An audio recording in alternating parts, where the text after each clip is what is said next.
Welcome everybody, one and all.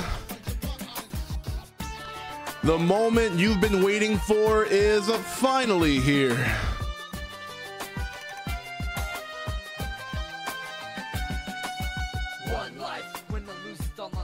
How are we doing? Welcome to the finale of the Bloodstained Ritual of the Night Randomizer tournament. Before we get things really rolling really quickly, I just want to say thank you everyone that has supported. Thank you the Roten Ritual of the Night Randomizer community for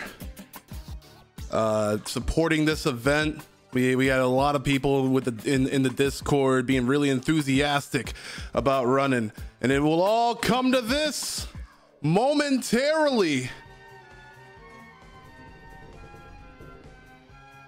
We have a lot that is on the line for bragging rights and even more.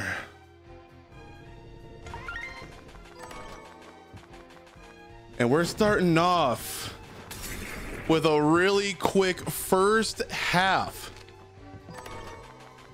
Everyone's got this on Getstone. We've got waystones. We're going to be traversing incredibly quickly right now.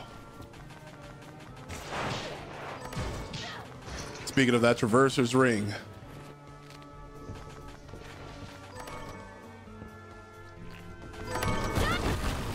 Again, for those that are tuning in, this is the grand finals between Jupiter Climb and Hapra. Hapra sitting firmly in top, or rather in the upper bracket of the whole tournament, never having dropped a single set. Jupiter Climb having suffered a loss at the hands of the randomizer god tends to have that certain factor, the certain JC factor. Now these are two very well accomplished and elite speedrunners of their own craft, and with the randomizer throwing them every sort of curveball, you'll be able to see them adjust their routing to how it will be. All right, Jupiter Climb opted to take the waystone right out of the galleon and into the hub, where Johannes will give you the knife and the kung fu boots. Meanwhile, Hapra still going very traditional about it, grabbing everything along the way. Jupiter Climb. Oh, it's actually going to be quite spicy.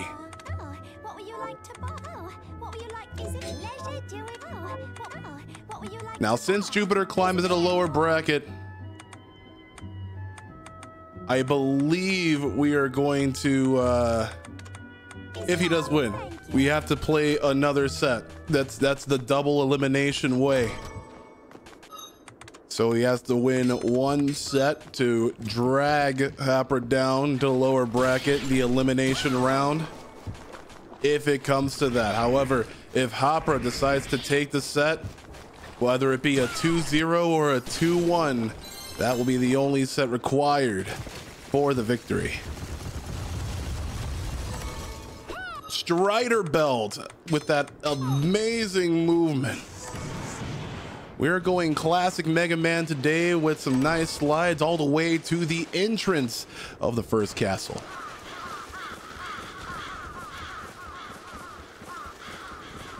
Fran's got more seats. I want more Ritual of the Night Randomizer. That's what I'm talking about.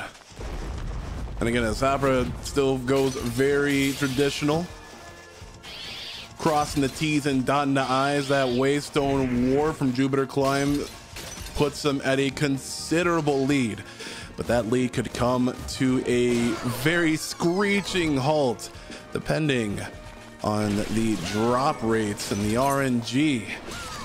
Now, for those that are tuning in, if you're not in tune with the sort of preset that we're going for, this is the same type shuffle.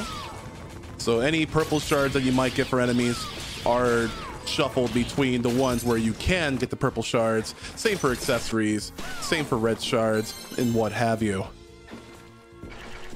So these two players are going to be hunting and pecking at very specific set of enemies and hoping that you get purple shards to drop from them. They already have the Zangetsu. That's one half of the go mode here. You have this on Getsto to open your way up to the den. Oh my god. Riga Goin, not bad, but definitely made my heart skip a beat with the amount of luck that is on JC's side. So yeah, we're gonna be, so we have this on Getsto, opens the way up to tiny huge island, as I like to call it, or the den of behemoths, but you also need the dimension shift to access the final fights in the final area within that glacial tomb. Now Hapra getting a little bit unlucky on this Bone Morte. I think it was rather first try for JC. Already on to Plume, already on to Toad, and whatever he may grab. Hapra gets that Riga Doin and skips along the way again. Optin.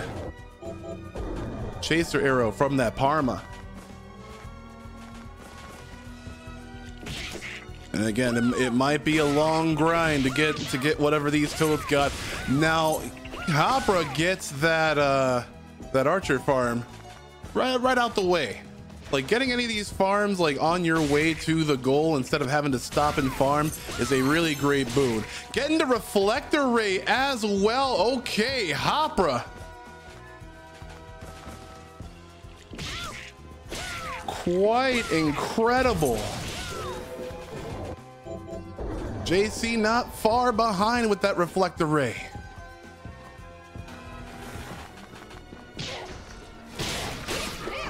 And grab that Barbados, but did not see about the BGK. I don't think either have gotten a BGK drop yet.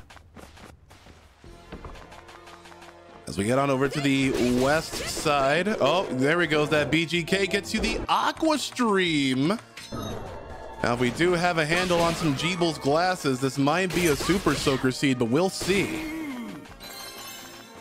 Also, for everyone watching at home, let me know how the stream is. Let me know how the quality and the audio balance is. It'd be greatly appreciated, but we are rolling in here with the grand finals. Hapra going on to Zangetsu, giving him a little bit of a wash down. He's been too scuffed and dirty from sliding around the castle. If you're familiar with that Zangetsu mode, an incredible attack damage canceling with that jump.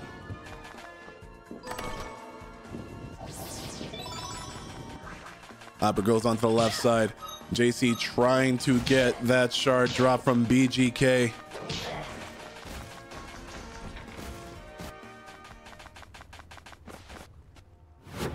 Meanwhile, Hapra sliding on it into the El Catedral.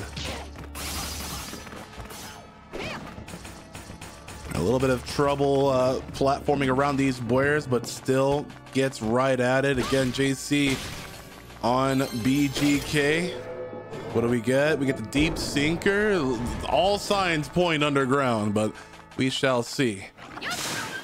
Wash down the ore dog. No drop along the way. See if we get the drop back. And we're gonna be checking to see if there is a backup here in that west wing.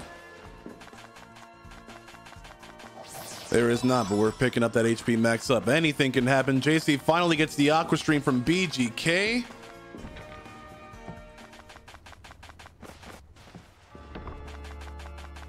And now, yeah, you're gonna want as much HP as you possibly need for Aqua Stream.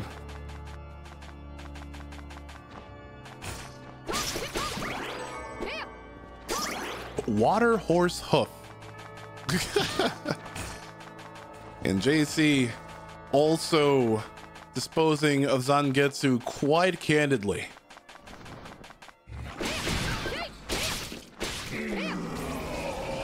See, no dice from the ore dog that time around.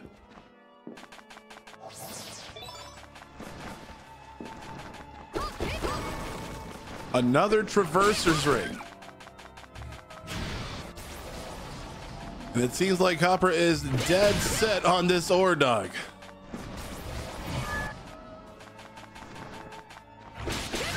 It's actually quite interesting because like there are very few streams where the ore dog actually appears, but depending on the loadout that you get, it's actually it actually may be either faster or slower. Like if you have, you know, really, if you have a good range or if you have good speed, this is probably like the best bet.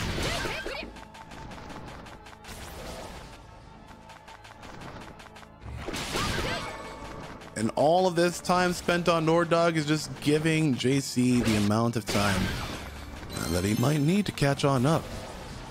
This is where Randomizer gets really difficult. We got the Ordog drop, and it is the heretical grinder.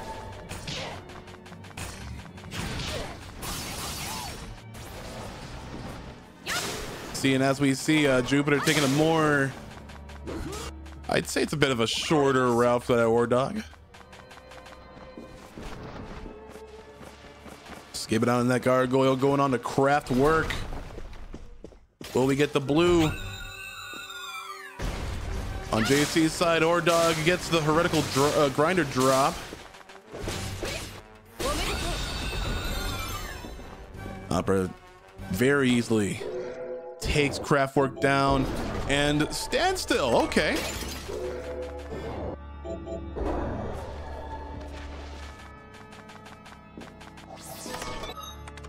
JC making his way on up with the reflector ray. Hapra picking up skull necklace. But it looks like Jupiter's got some other plans in store.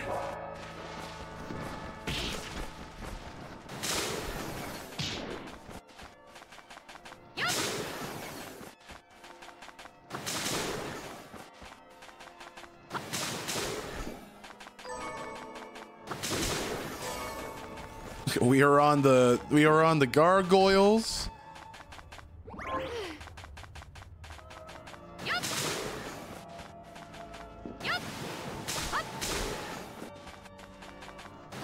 It's actually really interesting, and nice jump storage from Jupiter there to clear that vertical segment. And this is what we're definitely talking about. Like Jupiter might be circling back on through to Craftwork using that that shortcut that you can make.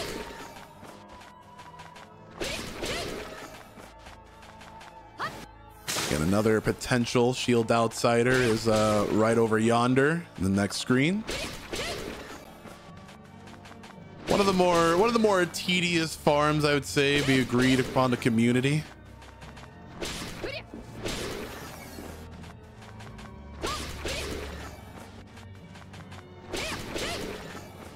And again, we're both stuck on just trying to cross our fingers and make sure we get those drops either quickly. Maybe it's what we need. Jupiter gets the void array though. And again, this is that sort of range, that powerful range that we're talking about that would make those farms pretty easy. And also getting Blind Blast on the first try of the gargoyle. What incredible luck going on a Craftwork. We already know that there's the standstill there, but that's all the better for shards like and strategies using the Aqua Stream. Void Ray putting in that work absolutely for real.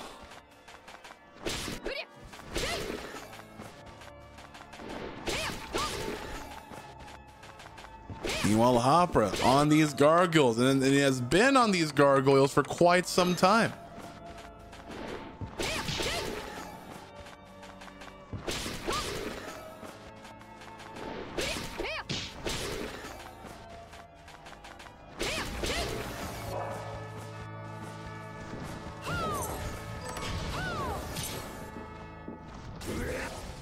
And still no dice on the goyles. Jupiter sliding on along to the next area. Picks up a hairband for posterity to Traverse's ring. We've seen all these before.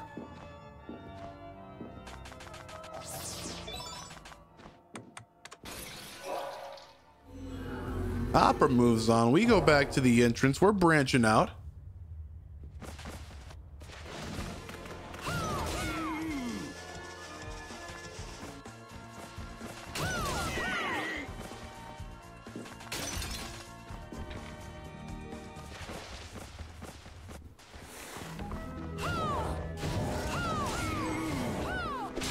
The Rava Baral, huh? I mean, like, okay. Pretty fun weapons, we'll say.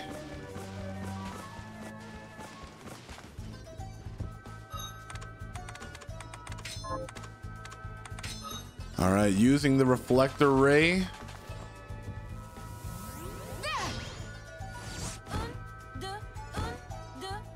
And really great chaining of the Kung Fu Boots special ability, floating right on across.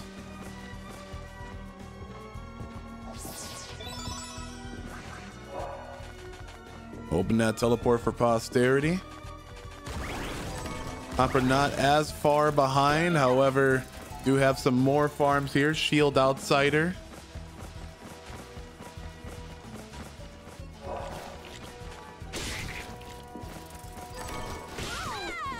Ooh, that was actually a pretty tight jump for Hapra. Could have.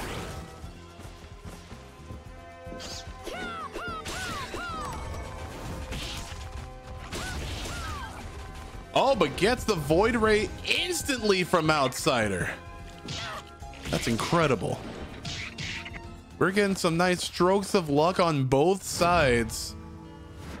Again, Belay Blast finally from the Gargoyle. And Jupiter goes down underground. Again, a lot of the signs that we've picked up kind of point here.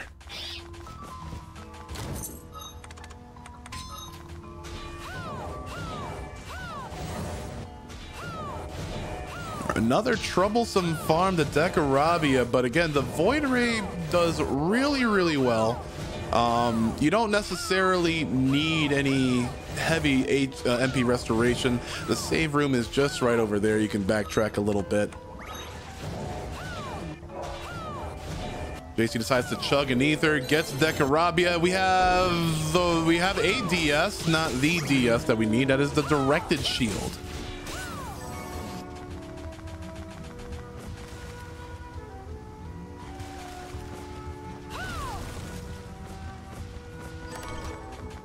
Okay, we have the wrong glasses. We got the nose glasses.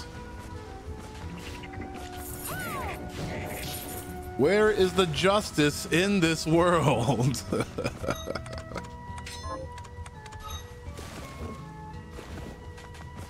And these are a really tense final couple of sets, especially for Jupiter Climb, who is in contention for being eliminated in only 2 games lost.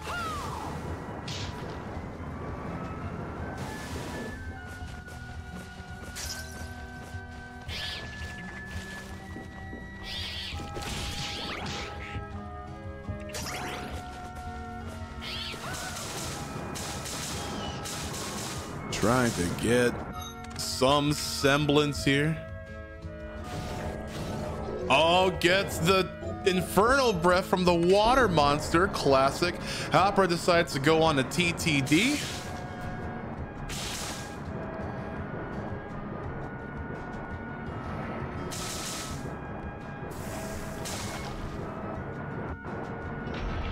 So we'll see if either decision pays off for these competitors. This has been pretty tense so far. Again, Zangetsu right out of the gate in the Galleon Minerva kind of sets everybody on edge, because you never know about the pace of the seed.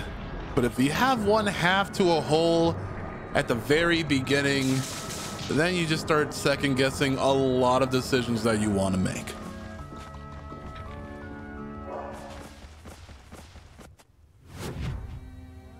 And where JC had hunted the squid, Hapra is hunting bird. JC gets the Amy drop. That is the release toad. But again, we're crossing the T's, we're dotting the I's. You do not want to leave. What is that? You do not want to leave any stone unturned.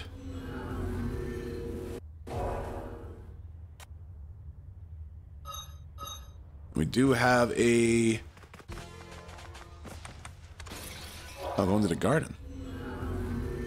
Opening up that way in the desert. It's a really big boon. What are we checking first? Now, on Hapra's side, Doing a little bit of menuing here.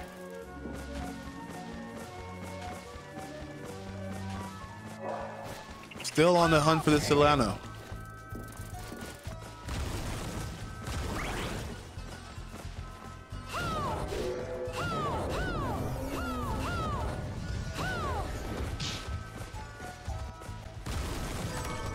Looks like JC's gonna be heading on that way as well to TTT. There goes the dimension shift. Hapra gets it from the Solano.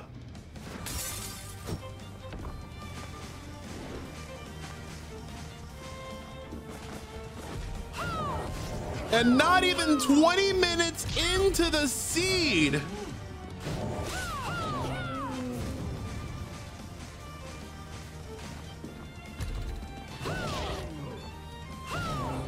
now everyone should be on edge.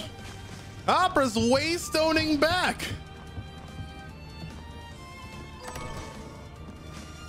Now, depending on this farm, could Jupiter Climb be far behind, or will the stroke of luck happen again? This might be the last supermarket sweep we might see both of these embark on. My heart skipped a beat. It was the level up and not a shard get, but we do get it. Both of these characters, both of these competitors have now entered go mode. And with Hapra getting all that he would want from this last supermarket sweep and a pretty decent arsenal of shards to combat the two phases of Dominique, we are here.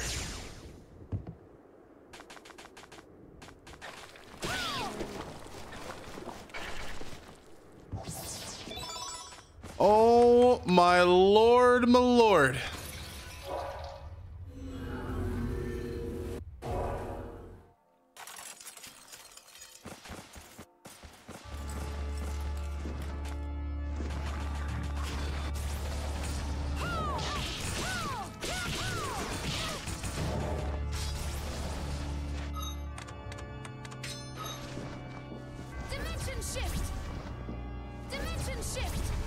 We are shifting upwards. Still in the early area, so it's still very MP heavy. However, with these, excuse me, with these short bursts of platforming, they find no problem.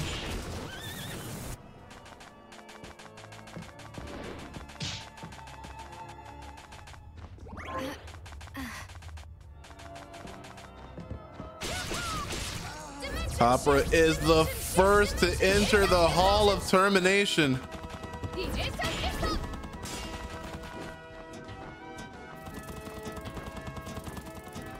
Where we have one loose end to tie up. The risk ring, holy cow. Okay. All right, buddy, calm down.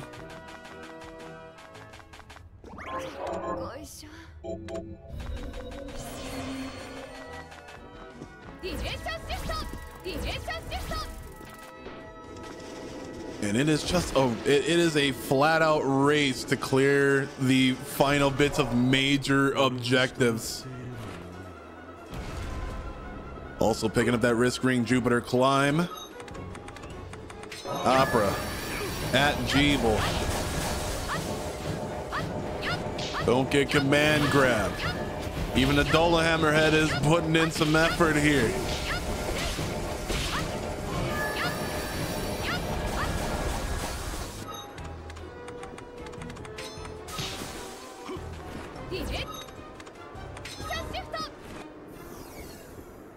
The first to cut the moon. Hapra's out. Jupiter's in. Waystoning back for the quickest of travel. Ooh, hesitated a little bit there. Like, should I do one more market? No, we are making that beeline to slice the second moon, opening our way to the den of behemoths. JC is out.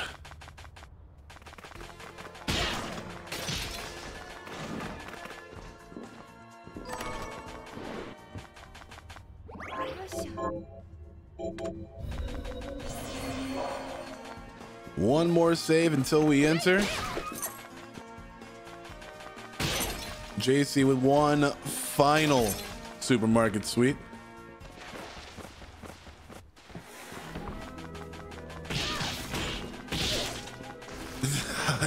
Just get out of my way. The gate is open.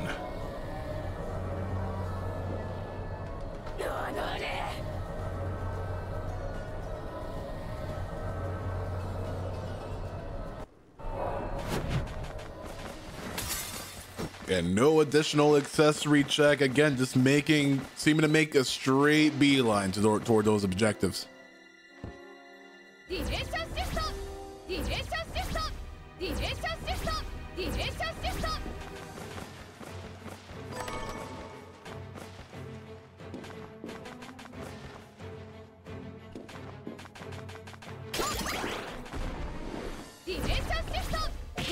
Well, a little bit of a bump there, but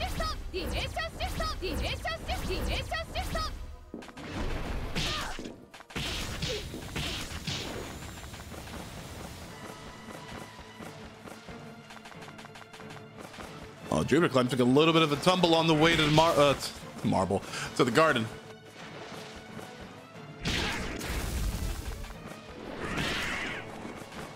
Again, for those that are tuning in, this is the grand final set. Game 1 of the Bloodstained Ritual of the Night Randomizer tournament. It is all down to 2 competitors. Hapra sitting in the winner's side. Jupiter on the lower bracket. Now, again, we're still using double elimination rules. So if Hapra takes this set, he is declared the true victor. Jupiter must win one set to drag Hapra down to the lower bracket to that elimination round for one final set.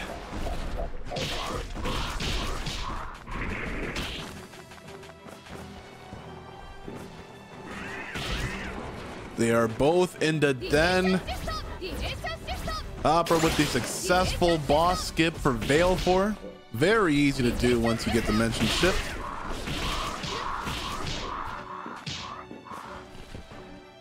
And we're dropping on down. Oh, wait, one last. This is another ammo capacity up. Could have been anything. Again, same type shuffle. Could be an ammo up, could be an HP up, could be MP up. Now this is where things get a little bit scary. This is like the end game level, and it's still technically pretty early in here. You don't want to get bumped by any of these ice elementals getting chipped for like 75 to 100 damage.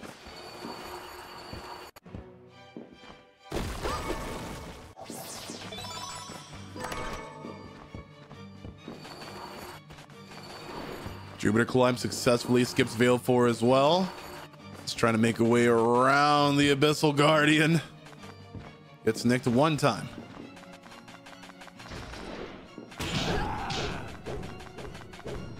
Yeah, not even 30 minutes into, and Hapra almost getting straight chunked by the axe thrower.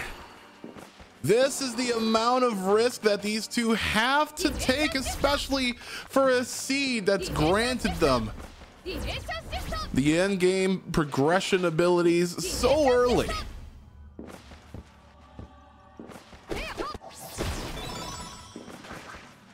Gets that HP max up, taking one final pit stop and one final sortie.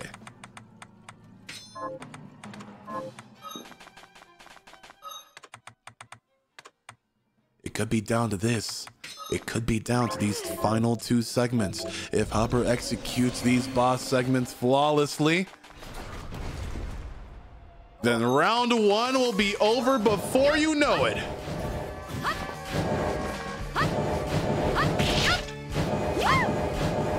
And that Void Ray is chunking Dominique.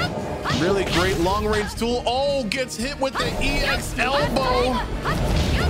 Nearly half of Miriam's life right there.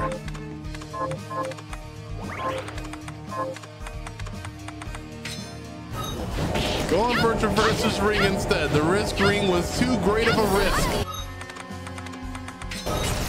That was nearly a 30% damage increase. or rather decrease.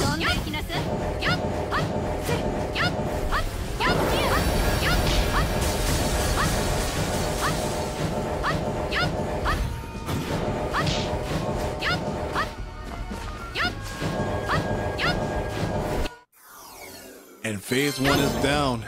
And would you believe me if I told you that that was the hard part? Basically sliding his way on over and really great maneuvering around these enemies, but will it be enough? Sources tell me that it might already be too late. Let's watch. Bale is here.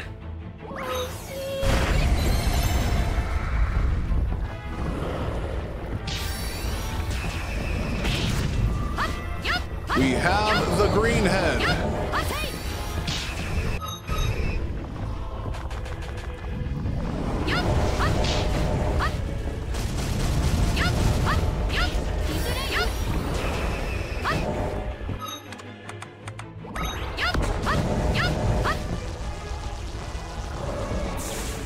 And using that void array up until we get that head nestled right onto the right side of the screen.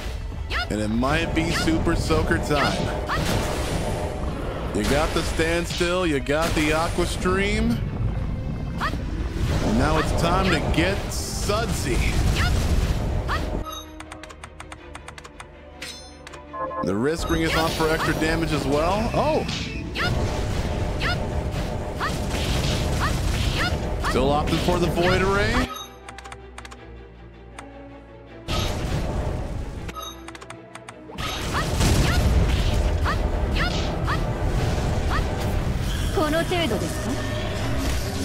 Dominique unleashes her ultimate attack. JC on phase 1, getting nicked by the Tezra Zion. 200 damage, over half the current health. He's on the Bale now, but what's gonna happen?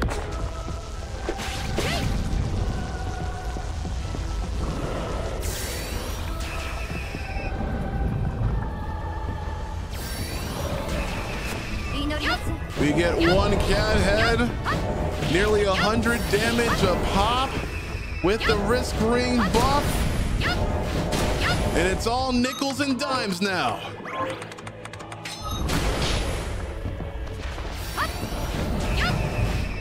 And even with all of the divergences, the differences, and the hesitations, they're on the same fight.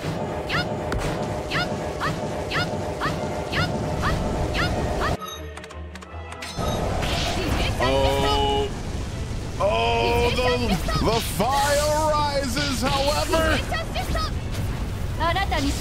Hapra seems to find himself in a bind. Dodging the hyper beam, dodging the lava, but having to force another rotation of the Bale fight.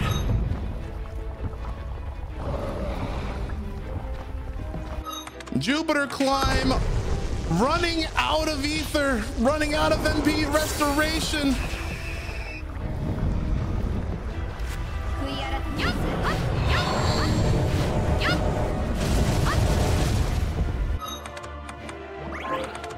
And this has got to be it. It is all over for game 1. What turned from a minute lead has been down to absolute seconds. Hapra takes game 1.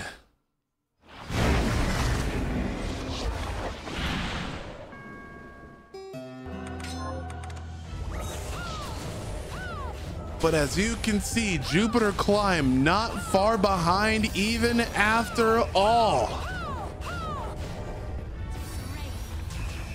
And this is what elite decision making, elite execution brings you with the grand finals segment of this event.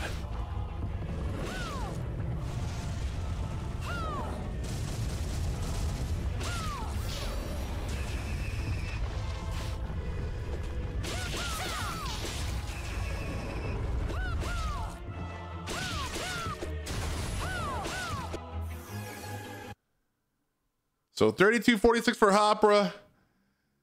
And JC clocking in about a minute behind.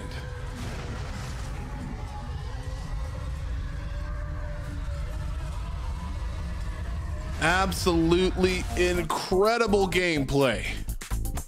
And that was only round one.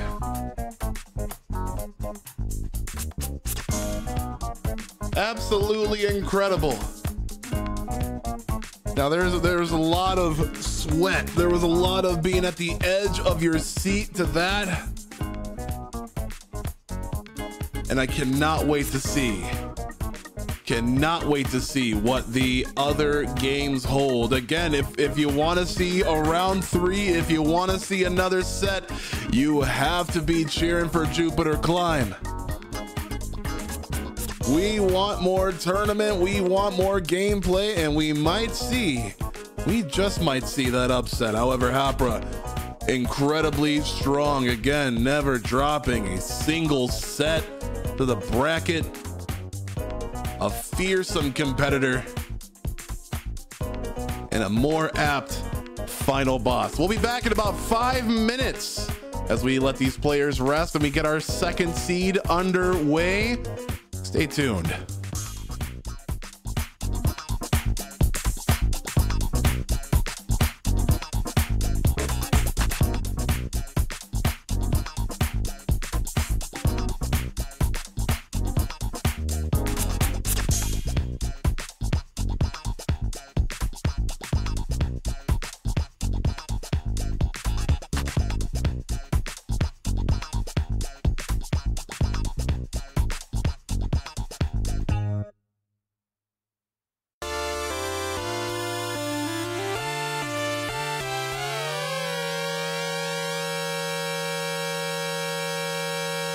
Since time immemorial, the Belmont clan has stood in opposition to Dracula.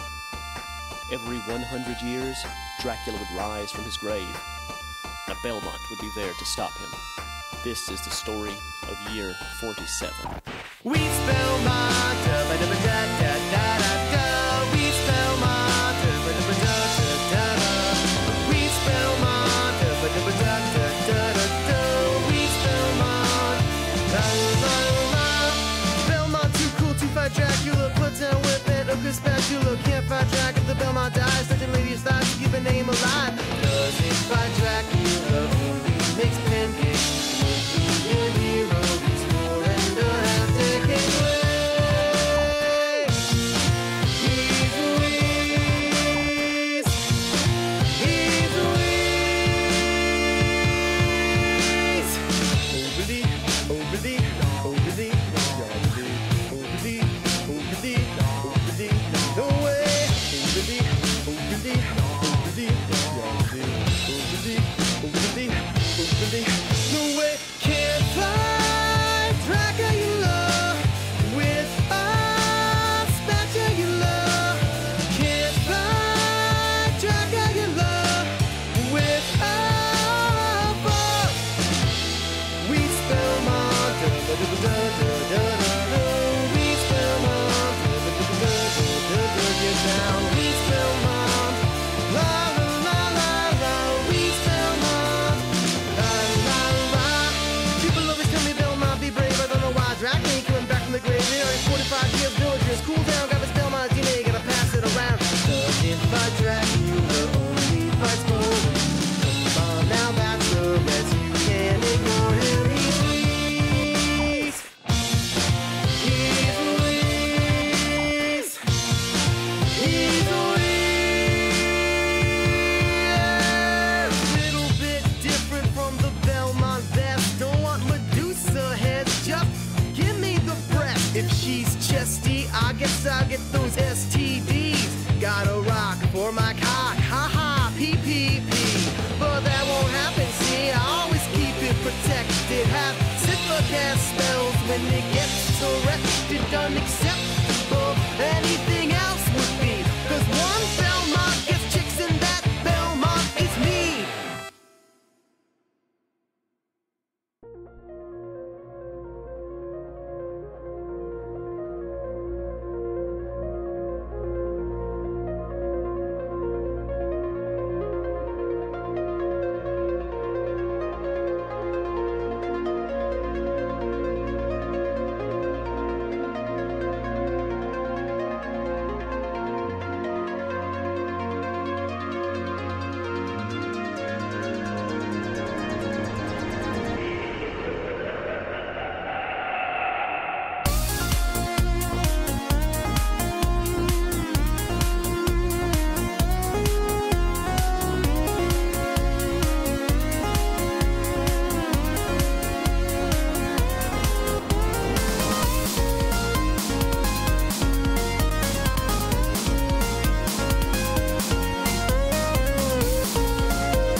welcome back to our Ritual of the Night Randomizer, the finale, and quite possibly the beginning of the end. What an incredible first race that we've seen between these two.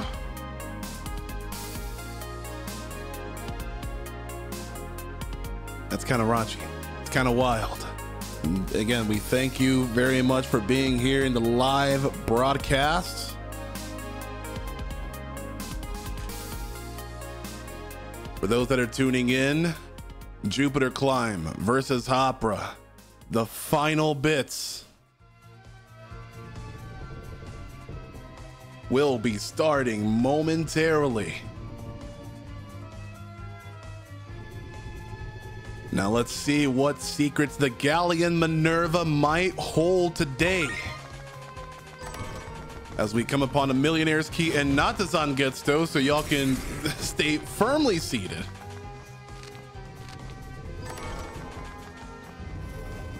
We had a 1/2 to a hole, and we were hunting and pecking, and it seemed like the dimension shift was on one of the birds in TTD. But I'm not gonna spoil how the rest went out. You gotta go back and watch.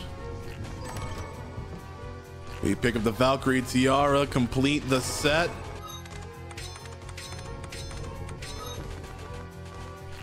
And again, for those that are tuning in live, predictions for the game are live. Make sure to put your channel points toward who you think will win this round. Using the welcome company to just kind of brute force his way.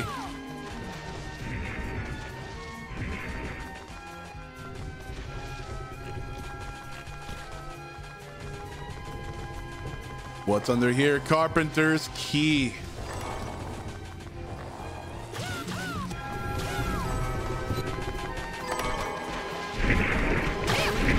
Flying Edge. Hapra opting for the Sanjay gun as his main weapon to deal damage with at the moment. Fairly long range, and also more importantly, lightweight.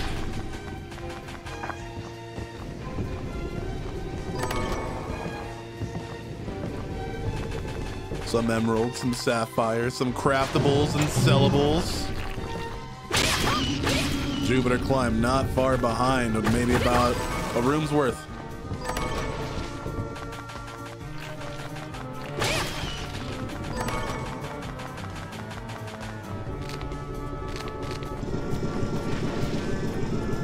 Two Waystones, way better than one, especially now. And using one of those Waystones to warp ahead. We've seen this tactic in game one. We've got some craftables from Johannes. And what shall we grab? Meanwhile, we have Throw Spear from Vetbar.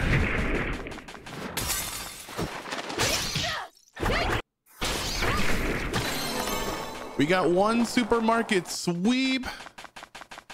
And again, all those sellables are gonna come in incredibly handy. No high ethers or EX ethers in the shop, however. That could raise a little bit of concern for later.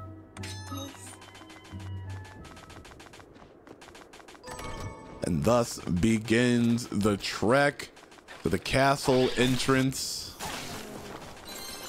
We got Waystones, no need to take that teleporter just yet.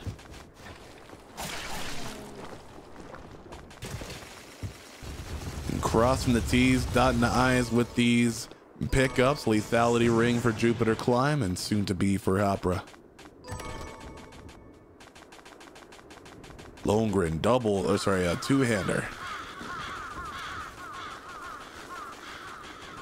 Again, just the speed running execution of these two veterans, again, of their own craft. Hapra has dominated a lot of the Bloodstained Ritual tonight categories in this time. Jupiter, a aficionado in a lot of Metroidvania and Castlevania adjacent projects. Feeling just at home, right at home with this backdash.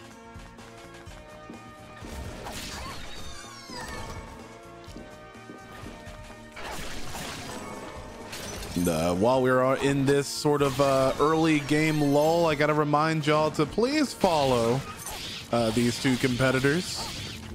There'll be a lot more Bloodstained Ritual tonight Randomizer, a lot more of their speedrun projects in the future, so make sure to follow them at their respective channels. For the VOD watchers, the links will be in the description below.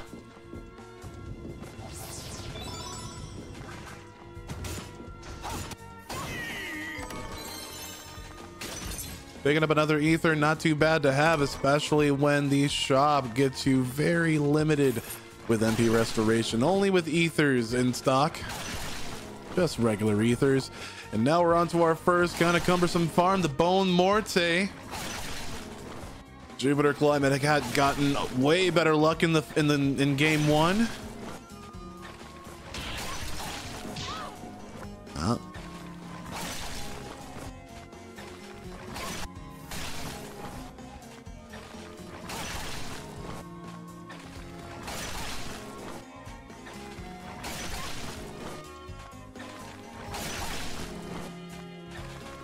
All right, now they're technically caught up. The first to get this to drop will pull ahead. We've got some level up scares, but not any drops so far.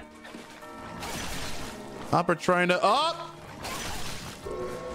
and they both get it in relatively the same amount of time. This might be a little bit sinky a little bit later on. However, Hapra reaches the Garden of Silence first.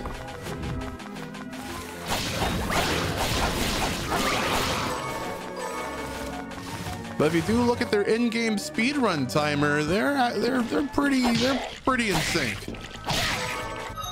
Now these next couple of farms might set that pace. However, Jupiter Climb does get the Toad, the Ruinous Rood.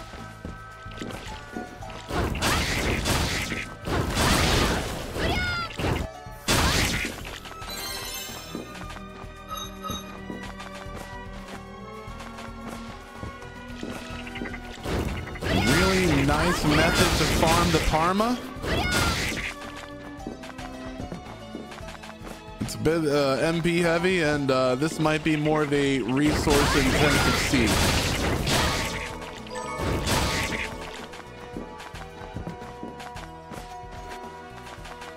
And Hammer Knuckle is dropped from the Plume Parma.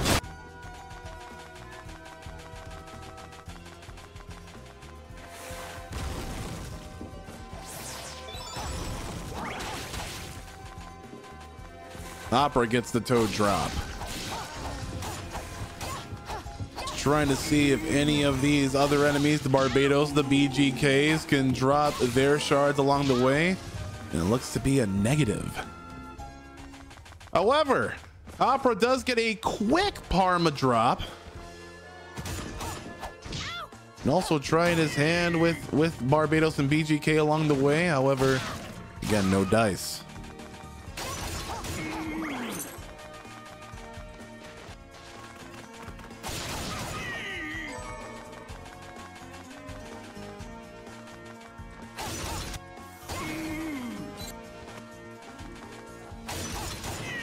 Here we go, yet on another cumbersome farm, BGK. What will you hold today? As this gives Hapra all the time to catch on up.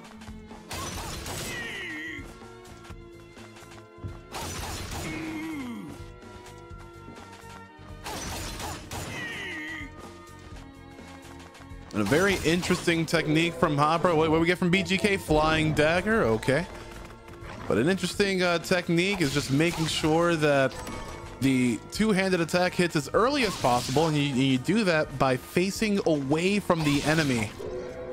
What's Barbados? Barbados is Riga Doin. Jupiter Climb making an incredibly nice pace. Zangetsu is poisoned. And that will definitely add to the nickel and dime. Oh, but he gets parried. However, it should take more than a mere couple of seconds to dispose of Zangetsu now. Oh, he's being a little bit troublesome. But the poison does away with him. For now. Hapra stuck on BGK. It was rather a tedious farm for Jupiter Climb as well.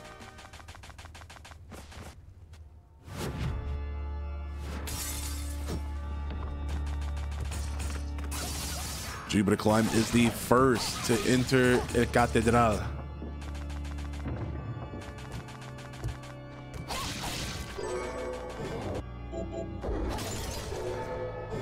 Finally gets the flying dagger. Jupiter Climb grabs the high jump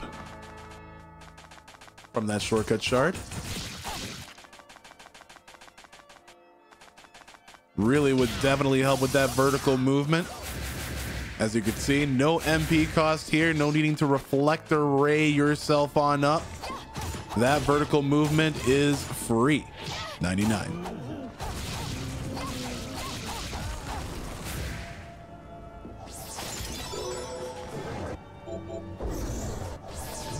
So we get easy shards there, easy shortcuts to open.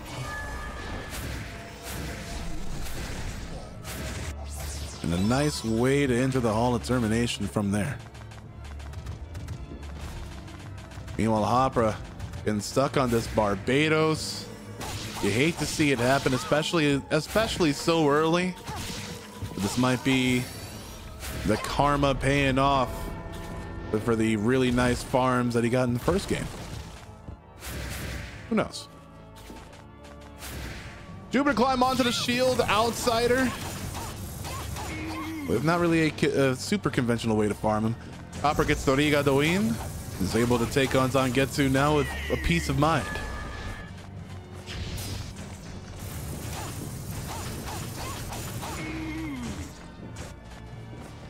Hapra opted to use the Inferno Breath, and that chunks out Zangetsu quite heavily.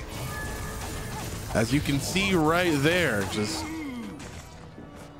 that was around like 5 seconds without the menuing.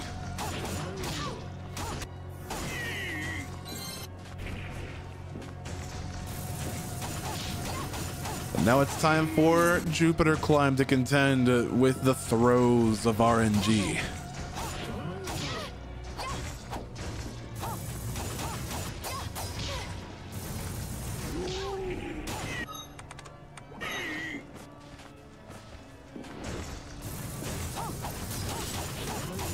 Hapra making his way on up and will eventually acquire the high jump as well.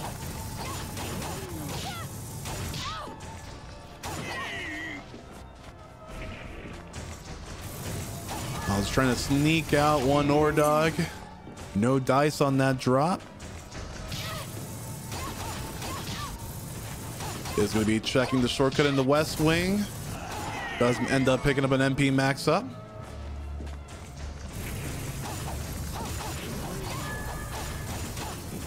Finally get a drop from outsider, and it is release Toad. Thank you for playing. Open that shortcut on down. Easy access to the gargoyles. And easy access to Hall of Termination from the southern section. But what else could be here? And there goes the glorious Zangetsu. Right outside the shaft leading to the Catedral. Jupiter climbs soundly ahead as he gains 1/2 to the whole of gold mode. Grabs an easy drop from the gargoyles. The gold bullet is your reward.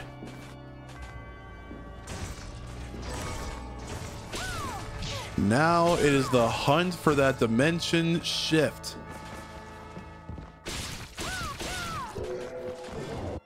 Reflector ray from the Laraji as well.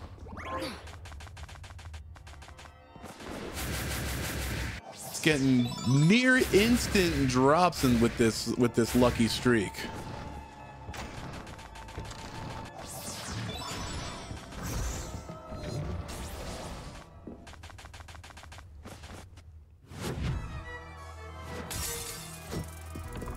The first to enter the Hall of Determination, getting another prerequisite to entering the Den of Behemoths out of the way. Again, with that high jump, it just makes for incredibly easy traversal through these vertical segments. Hapra manages to grab that gold bullet from the gargoyle. It seems to be making its way on down to the backup segment. We do know that the Zangetsu is there. But do they know? I think they've got a pretty powerful hunch as they do pick up the Zangetsu. Next time, obey. Jupiter Climb the first to reach Jeeble. Now what will be the strategy? A lot of attack animation canceling. Get that poison on in. Finding a little bit better luck with knife. Now watch out for that Tepsalrenda, that AoE. Getting ready for that command grab as well. He's taking some hits, some nickels and dimes. But it should not be, should be incredibly late that moon should turn red. And there we go. The moon has been sliced.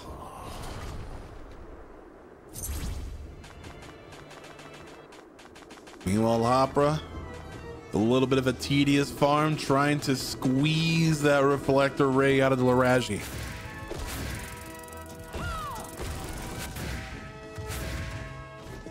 More hunches, more HP max ups, any single advantage they could probably get. The silver bromide in the attic as well.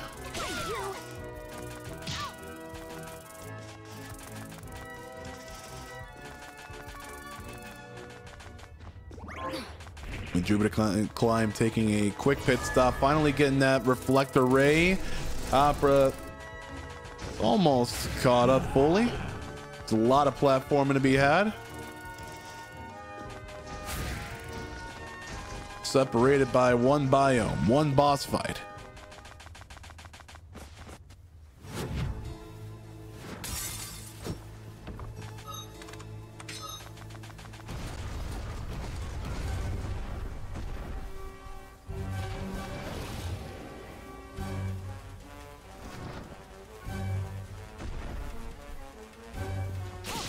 On the way to the Abyssal Guardian. Opens with the jump. Using that high jump to evade, really, really great, but ow! That's 100 damage right there. Now the Abyssal Guardian may or may not drop a shard. No. And we are still on the hunt for that purple shard. Now, entering the library for a multitude of reasons as well. You do have that silver bromide, but you do need a couple of more pieces to open up the Glutton Train segment. Glutton Train also holding a potential purple shard.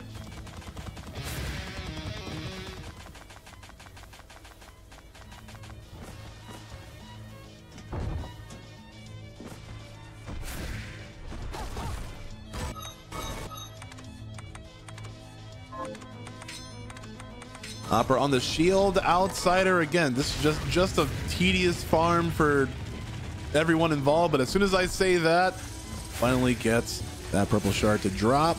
Moving on.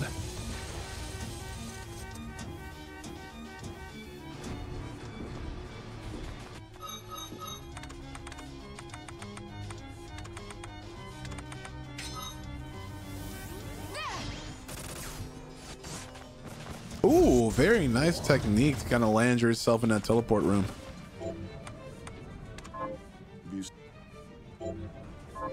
Be certain to return what you borrowed. This is a library, not a bookshop.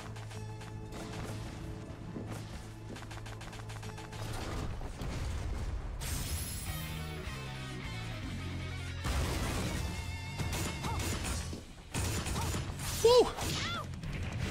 I think Jupiter Climb was hesitating a little bit there because, like, again, there are a couple of pieces. You need the silver bromide, you need the photograph, then you make your way on to make that ID. But on the way to Andrelfis, boom, headshot on that way down. What do we get from them? The invert. Wow.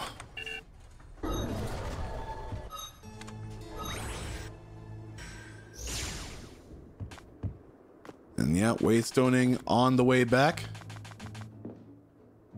Grabbing that photograph.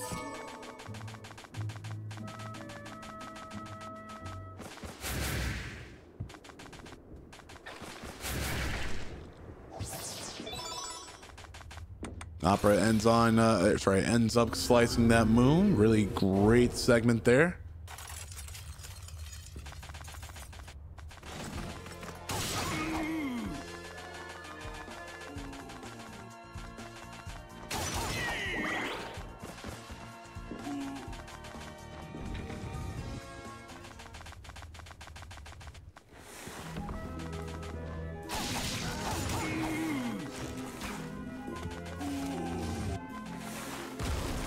The ease and the ooze.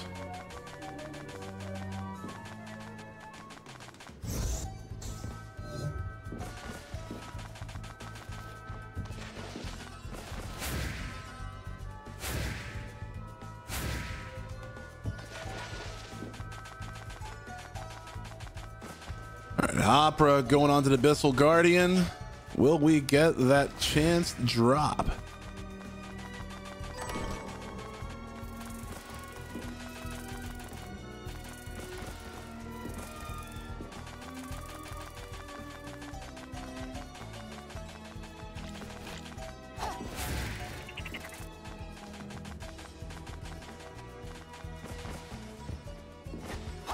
Gets the medal, but not the drop. Jupiter Climb deciding that this is the best way to farm the Ore Dog. Again, you use that high jump to jettison yourself out.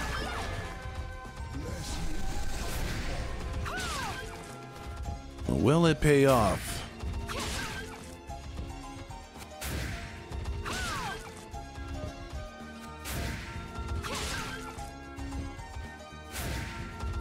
And any time spent on the farm is just giving the other opponent the chance to catch up.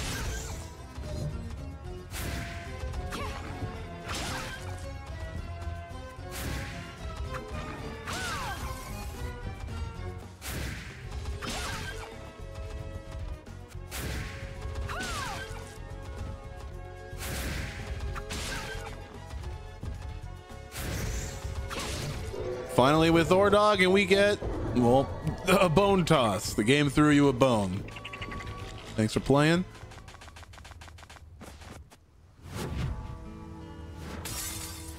And we're heading up underground.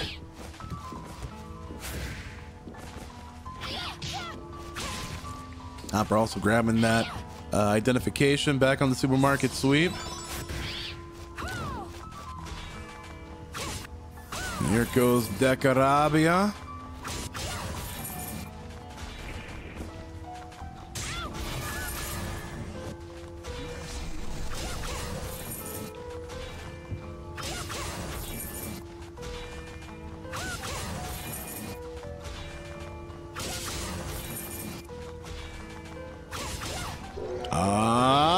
The 8-bit fireball. Thanks for playing.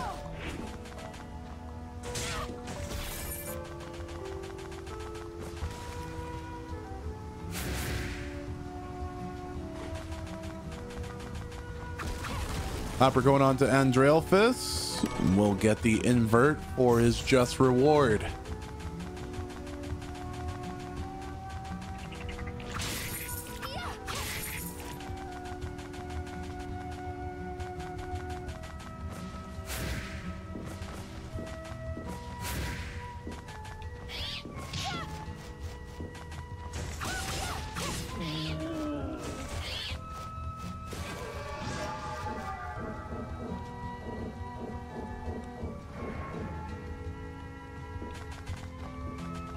Interesting way of using the invert to traverse through. You don't have the deep sinker, don't have aqua stream, so might as well let gravity play to your advantage.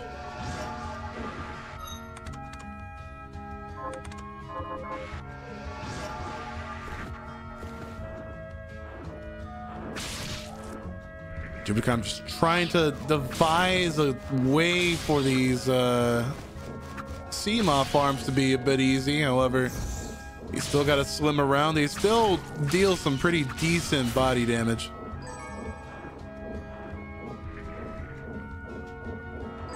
And will we all float on again?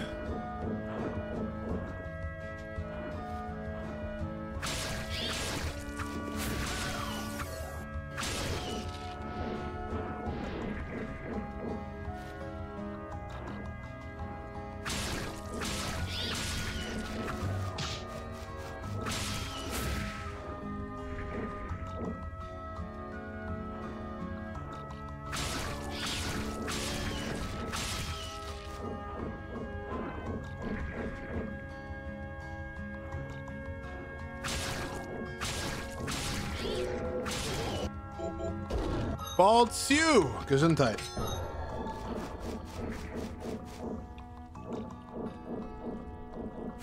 Hapra though. Come on.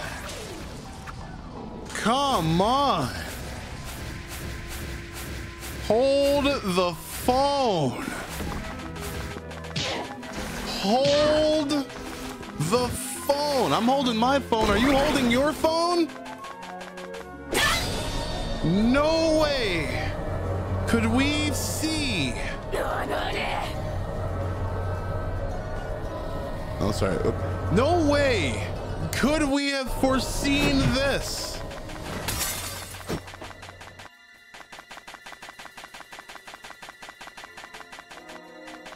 It had seemed like Jupiter Climb was steadily in that lead the entire time.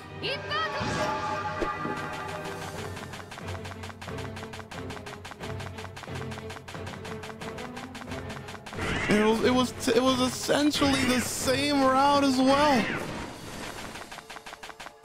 And with easier ways to get around this, well, it might not be exactly 30 minutes, however.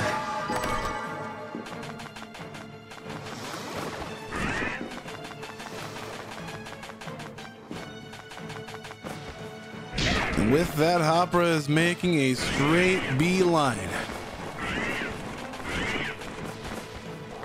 You got one teleporter, might go back for one final market sweep.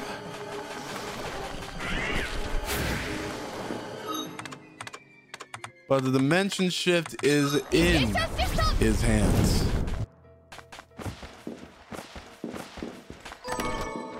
Meanwhile, Jupiter Climb grabbing acid jet from the Amy's.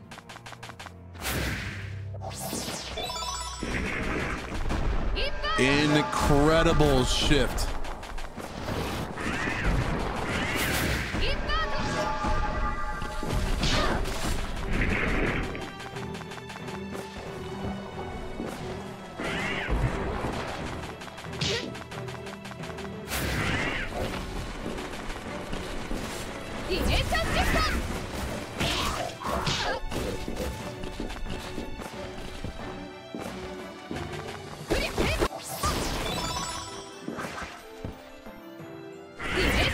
Whoa, those toads almost jumped him. But here we are, where it all begins to end. Glacial Tomb. Still pretty early, but very chunky on the maximum HP.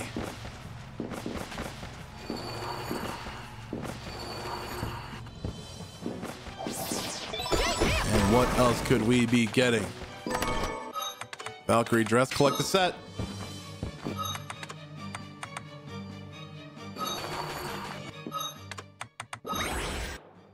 And yes, we are seeing one final trip to the market.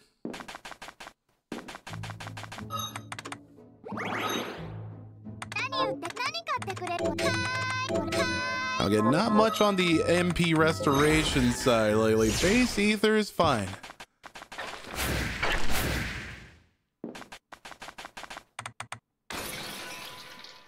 Jupiter going all the way into the Inferno Cave to see if that gamble pays off. This is a song of fire and ice right now.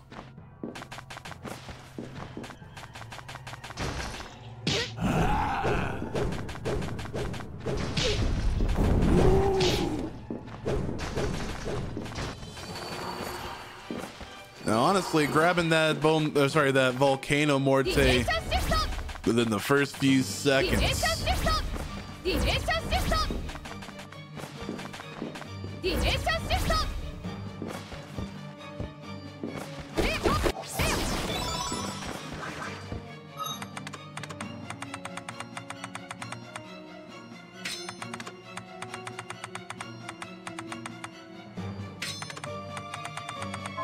Okay, one last sortie.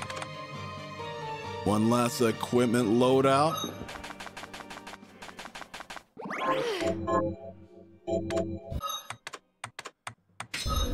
Jupiter pulling out all the stops. It might be there. It might be in these far reaches. However, Hapra is right here with Dimension Shift as well. And the first bits of the Dominique fight have begun.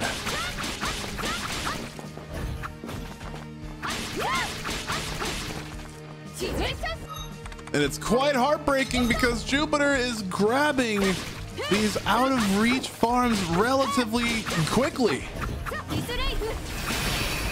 Remember the days in the early bracket where it took various trips to 8-Bit Nightmare.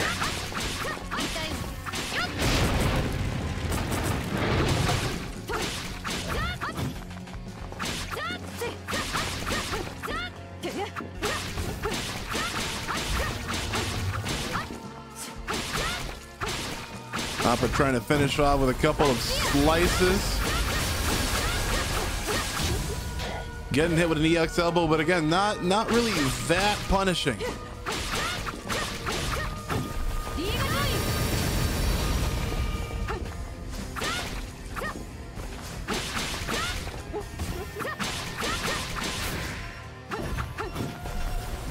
Trying to conserve the ethers for the phase 2. Jupiter enters the Den of Behemoths in a scramble to find an edge in this race.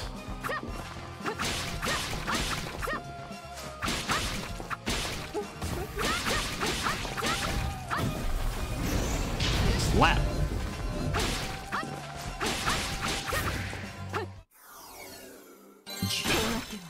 Dominique is down. Phase 1, the hard part is over.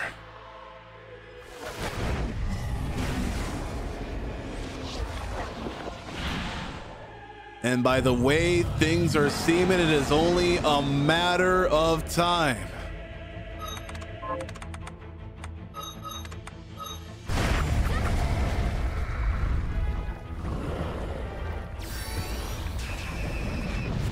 All we can do now is hold our breath and our applause. Dominique appears on the red head. And as you can see, Hapra is burning through those base ethers.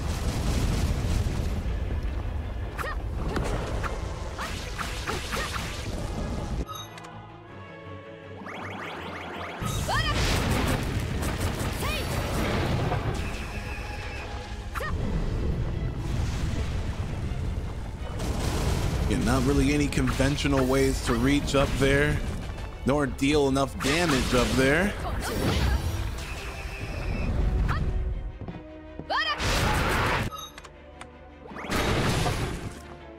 And again, he is now out. It will be a slow crawl to the finish line.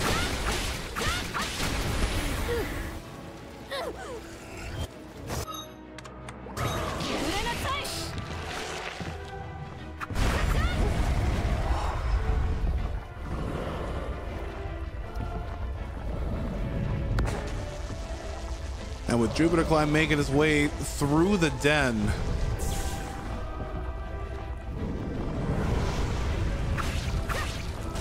with no DS in sight,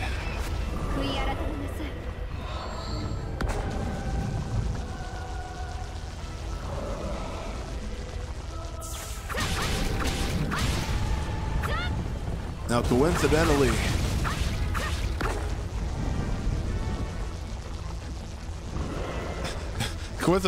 this might take a little bit longer on this side than I thought, and opted for taking on the Abyssal Guardian. Just, again, going out of his way for these obscure checks that need to be crossed. However, we have Hapra on the second rotation with excellent damage and an excellent attack animation canceling. Forced to go one more around.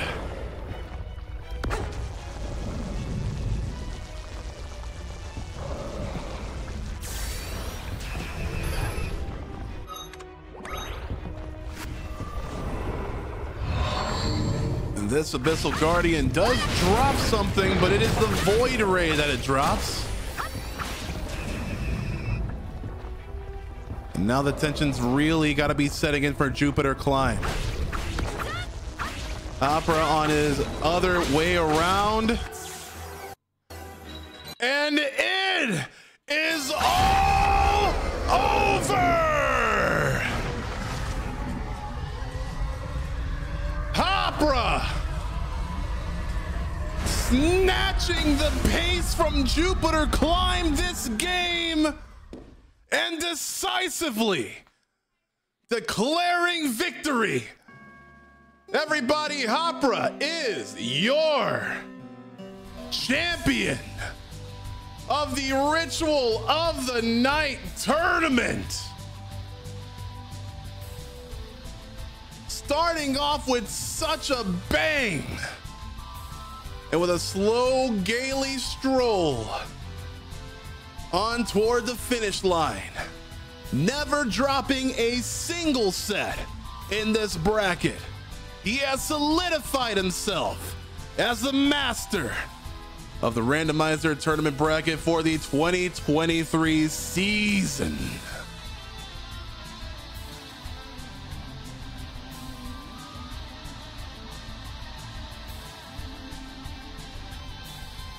Absolutely incredible.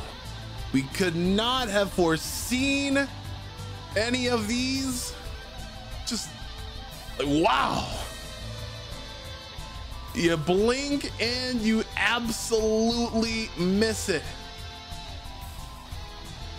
Excellent games to be had between these two. The decision making and the drops were always the master of this dungeon.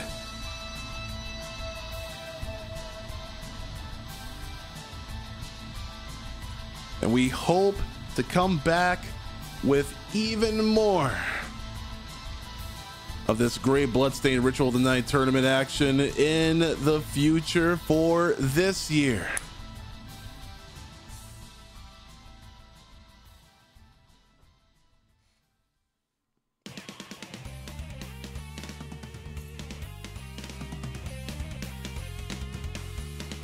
Let's see, are we doing endgame interviews? Does anyone want to come on and give their thoughts about how this set transpired?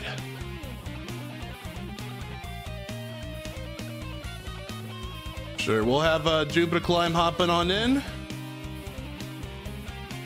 Give me 1 second.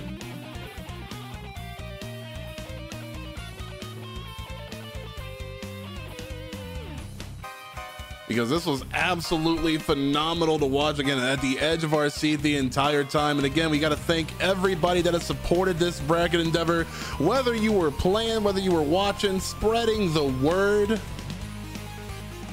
This could not have ended greater, with a more resounding response, rather.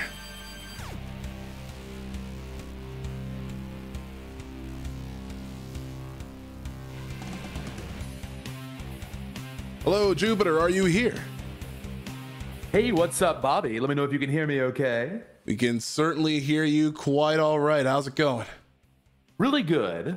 So obviously not the results I wanted, but Hapra, definitely the prohibitive favorite. So my goals going in were to play well and to see if maybe I could get Caverns to work. The Caverns route on the biggest stage of the year, and it didn't. Caverns did not provide today. I was really hoping that game 1, since at that point Caverns on paper was a better than 50% chance of paying off, I was really hoping that would work. It didn't, but I decided to commit to that to game 2 as well, and just didn't go my way this time. Yeah, like it looks like the way that, I mean, like if you take both games into account, like the density was there for Caverns, and anything along the way, like you just had like more of a chance to potentially grab that DS before going anywhere else. However, with it turning out to be Bird holding it the entire way, did you think at all about like altering the strategy in the second game? Like Caverns definitely, like the creed of Caverns provide was definitely shown here, but did you hesitate a little bit? Did you like what was the mindset going on? It's a totally fair question. I've done a lot of randomizer tournaments now for various games, and I've come to learn that you really have to trust your game plan. If you second guess yourself in the middle of a set, it almost always hurts you rather than helps you. So I had a game plan. I decided to stick to it, and no regrets on that front. But yeah, just not my day today. Yeah, still absolutely stellar gameplay, great boss techniques, and again, like when pitting two elite speedrunners against each other, you know, even all of that will take into effect. We have Hapra in here right now. How you doing, my friend? Hi, I'm fine. I'm happy that I won. Yeah, that's nice. I think it was a nice game, so all good. And yeah, I felt like the second game, I was getting like very bad drops. So I was like, yeah, I'm gonna lose this one for sure. And then it was Bird again. I was like, maybe, and turned out fine. So like Jupiter Climb said, he had a very like direct and strict game plan. Did you also try to stick with your game plan heading into game 2? I feel like I always do the same routes.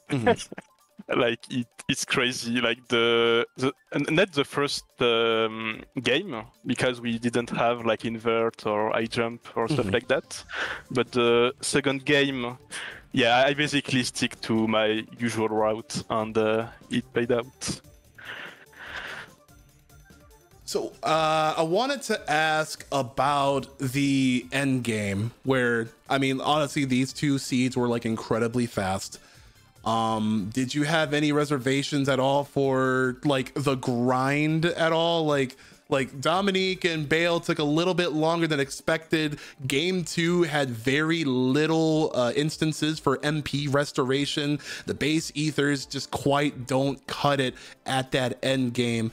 What did you think about, like anything about that sort of grind, or did you just really have like those backups in mind, Hapra? I don't know. Like the second game, I had the Valkyrie sword, which deals like quite a lot of DPS, so that's nice. And yeah, just go for it, I guess. And then like even if it's only 9 hitters, like you can still do a little bit of Inferno Breath, so that helps as well. Now, And Jupiter Climb. the healing oh, was sorry. nice. What was that? Sorry. The healing, like we had a lot of potions and Oh, yeah. high potions. That's nice for the final bosses. Jupiter Climb. So we in the second game we kind of, I think it was in the second game where the first game where we you ended up picking up the silver bromide a little bit like way before Hapra did. Did you ever like think to go into the glutton train segment? Like there's a little bit of a little bit of density when it comes to getting the glutton train, the assassin and onward. Did you ever think of taking like that route if the going out of your way for the Abyssal Guardians like wasn't enough? Like you kind of took a bit of a big risk going to like these far stretches of the biomes. Oh yeah, so the Abyssal Guardian stuff, that was game 2, right? Where I was really going for some of the more wild checks.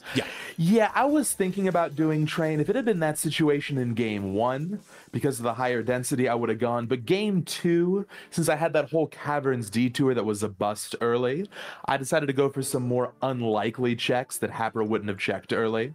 So we were doing 8-bit, we were doing Abyssal, we were doing some weird stuff. I was gonna go farm, if I had the Warhorse key, I might have even farmed Simon Belmont. So we were trying to keep it a little bit weird at the end of game 2, but at that point Hapra had finished, so didn't get a chance to show that off. But yeah, I think game 1 I would have, and game 2 I was happy doing some of the more off-road checks. Yeah, true enough. One final question to y'all both. Obviously, with y'all being big fans of Bloodstained Ritual tonight and like Randomizer being great, would there be any chances of you coming back for a more chaotic preset tournament? We'll start with JC first. Oh yeah, I'll be here. Well, we got from both. Hapra, what do you think? Yeah, sure. Why not? What would be? It's fun. So go ahead. It's fun, so why not? What would be your like preferred type of like randomizer preset for like that would be like apt for racing? Like this same type was actually like really nice for like beginner players to come on in and like try out that structure. But what would be like the ultimate race worthy Bloodstained preset type, you think? Like, do you just want like everywhere to be shuffled? Do you want potential soft lock minefields to be strewn about? I mean, obviously, shout outs to our vetters and all that, so that these sorts of things won't happen. But in the vision of true chaos, what would be like the best for the elites like yourself to race against? Well, I can tell you from a tournament organization perspective, the one problem with doing something where it's like a max chaotic rando tournament is those seeds take super long to vet. Yeah, and I'd feel bad for Fran and all of our other volunteers, but I think in terms of playing it and watching it, it'd be super fun. So maybe there's a compromise in there somewhere, but logistics aside, yeah, something more crazy could be fun for the follow-up. Fred's saying it's just 5 hours of seed, no big deal. We got life and all that, but this takes precedence, obviously. Oh, speaking of shout outs, Bobby, do you mind if I give a couple of quick shout outs? No, yeah, absolutely. The floor is y'all's. JC, you got any shout outs for us? Hapra, I want to make sure since it's your tournament here, you get the last word. But just real quick, 3 people I wanted to give thanks to. Number 1, Hapra. Hapra joined right as the tournament was getting started. Multiple record holder in this game, and I think everyone will agree, really increased the quality of everyone's play across the board. Absolutely. We all had to step up to try and keep pace. So Hapra, thank you so much for your contributions. I'm going to try and get into speedruns after this tournament wraps up now, so we'll see how that goes. Thank you for the inspiration. Number 2, big shout outs to Fran, who did so much in terms of the logistics, the organization, vetting these seeds. That is a pretty thankless behind-the-scenes job, and it made the tournament possible. And then, of course, number 3, Bobby, Speaking of making the tournament possible, you've been coming in clutch even during the holidays, hosting all of these great matches. Thanks a ton. It really does mean a lot. Thank you for providing the opportunity. And also, I mean, like, the inception of this Bloodstained Ritual the Night Randomizer tournament was, you know, born from you. So, like, you know, having a really great community rallied behind this effort is just nothing short of magical and nothing short of incredible. Real quick, do you have any other projects, whether it be like speedrun projects? I know you got mid-month Castlevania marathon. Any of those that you might want to shout out for people who aren't already fans of you? Yeah, sure. So the big tournament coming up next is going to be at the end of February. It's going to be the Spring Symphony of the Night Randomizer tournament. We're going to be doing Bounty Hunter this year, which is a really exciting preset. Ooh. It's kind of more Ritual of the Night-esque, actually, where you have to farm enemies for what you need. So if you like Castlevania Randos, and if you like competitive Castlevania Randos especially, give that a look at the end of February. Jupiter Climb, thank you very much for your contributions and just for providing incredibly stellar gameplay throughout this entire bracket. Hapra, do you have any other speedrun projects or tournaments or things that you might want to be made aware of to the folks? Not really. I will be streaming like once every 4 months maybe. That's it. But yeah, I'm not coming back to speedrunning this game. Maybe at some point, I don't know. Mm-hmm. It's not a very good speed game. Like, it's fun. I like this game, but I don't know. I have a love-hate relationship with this game. So, yeah, out of curiosity, what are the downsides? Is it like RNG?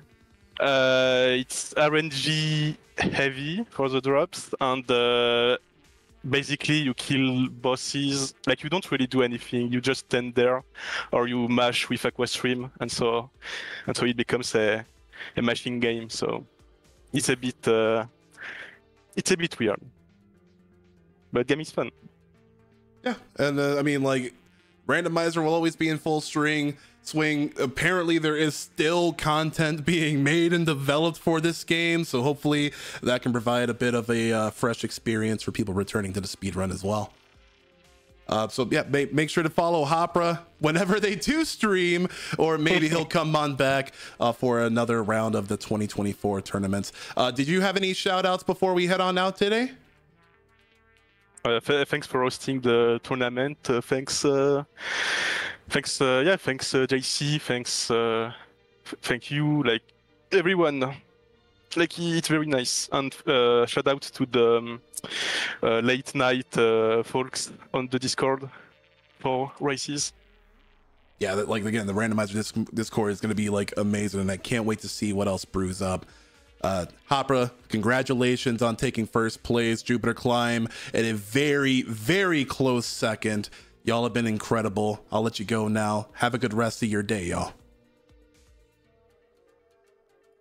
And that has been it for the Bloodstained Ritual of the Night Randomizer tournament. And I sincerely appreciate everybody here that has shown up. I appreciate everybody that has rallied behind their favorite racer, their favorite streamer, their content creators, whatever they may be. They are surely damn good at Bloodstained Ritual the Night Randomizer, and we hope to see even more people sign up for even more chaos. Hopefully I will be a bit more involved in the tournament scene as well, because it's been really, really great to cast. Really, really great to see friendly faces here being ever the more supportive of this great indie game that I 100% love. Now, that's it for our tournament.